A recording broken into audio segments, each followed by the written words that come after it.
ಹೇಳ್ ಮಗ. ಲೋ ಮಚ್ಚ, ನಮ್ಮ ಹುಡುಗಿನ ಮೀಟಾಗಕ್ಕೆ ಹೋಗ್ತಿದ್ದೆ, ಸ್ವಲ್ಪ ದುಡ್ಡು ಮತ್ತೆ ಬೈಕ್ ಬೇಕಿತ್ತು. ಸರಿ, ರೋಡ್ ಕಡೆ ಇದೀನಿ ಬಾ ಮಗ. ಹೇ ಮಚ್ಚ, ತಗೋ ಮಗ, ಹುಷಾರ್ ಮಗ. ಇವ್ನಿಗೆ ಏನು ಹೇಳಿ ನಾನು? ಏನ್ ಬೈಕ್ ಏನೋ ಆಗಿದೆಲ್ಲ. ಏನಾಯ್ತು ಮಗ? ಲೋ ಮಗ, ಆಕ್ಸಿಡೆಂಟ್ ಆಗೋಯ್ತು ಕಣೋ, ಆಮೇಲೆ ನಾನೇ ಎಲ್ಲ ಮಾಡಿಸ್ಕೊಡ್ತೀನೋ. ಪರವಾಗಿಲ್ಲ ಮಗ, ಮಾಡಿಸ್ಕೋತೀನಿ.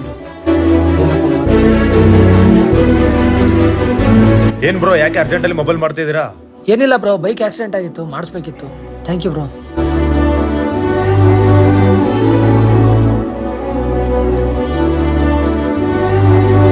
ಮಗ, ಅರ್ಜೆಂಟಾಗಿ 5,000 ರೂಪಾಯಿ ದುಡ್ಡು ಬೇಕಿತ್ತು. ದುಡ್ಡ ಇಲ್ಲ ಮಗ ನನ್ನ ಹತ್ರ. ಸರಿ ಮಗ. ಹೇ ಮಗ, ತಗೊಳ್ಳೋ ನಿನ್ ಫೋನ್ನ.